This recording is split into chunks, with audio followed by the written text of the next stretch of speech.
Greg Ulmer begins explaining his methodology of Miami Virtue by explaining the concept of emergency.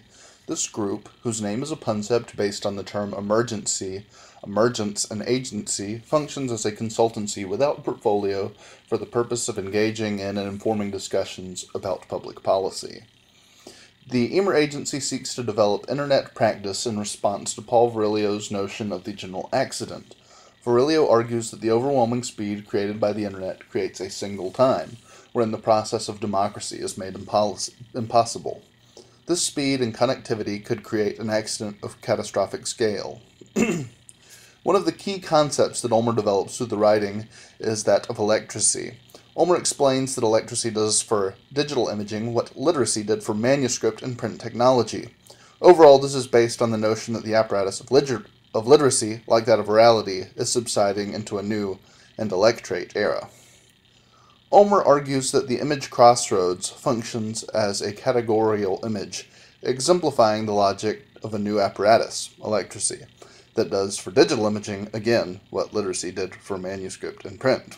Overall, this image serves as a vital lens for understanding Ulmer's exigence in taking on this project. Ulmer states that the main goal of this consultation is to design a website in support of virtual witnessing of the Miami Zone.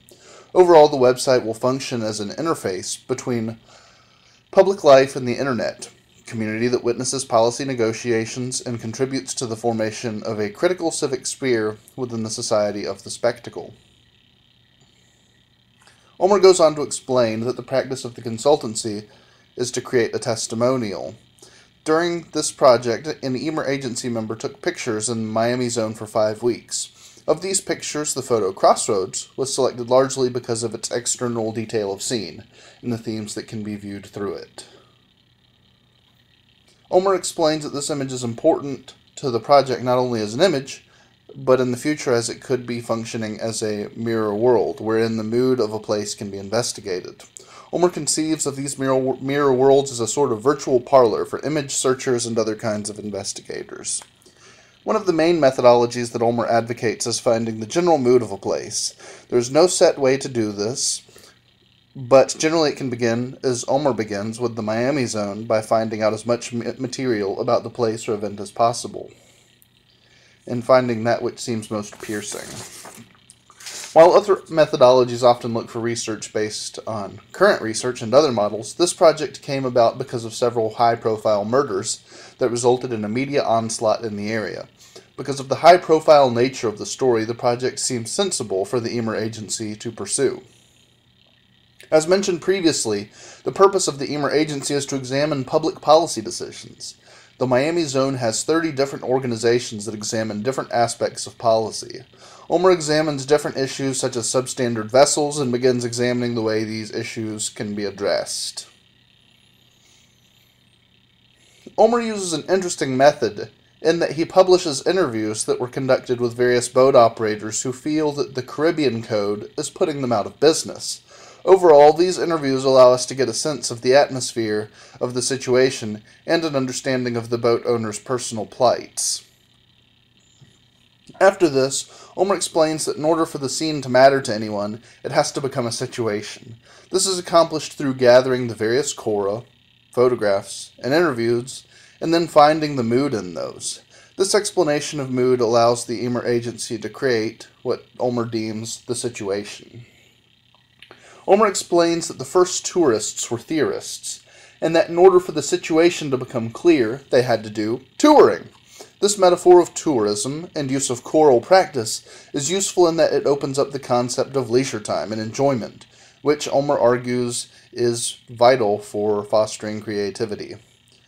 Ulmer argues that the attitude toward truth as a standpoint in the image apparatus of electracy is that clarity is an effect of repression or blindness.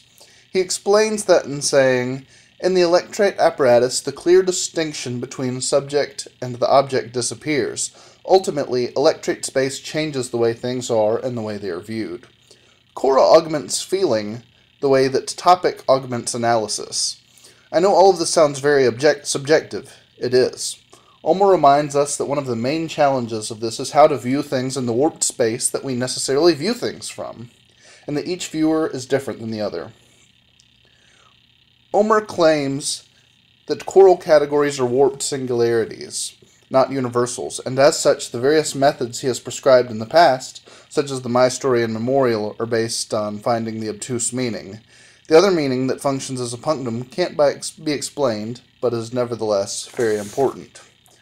This subjective view is the core of electracy. Ulmer notes that the consultancy applies heterogeneous unknowing to problem solving that may be self-refuting enterprise, because Bataille described the heterogeneous as the remainder excluded from science. It is perhaps for this reason that I appreciate Ulmer's embrace of the subjective.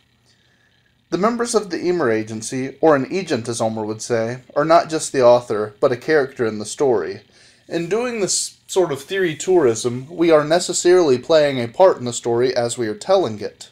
It seems wise to appreciate the impact that we have on these stories.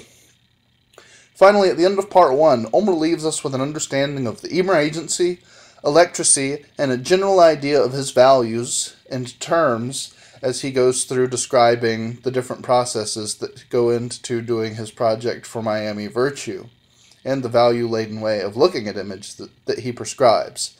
In this instance, we are presented with an image, and are called to institute social reform, or at the very least stay engaged in public policy debates that surround various images.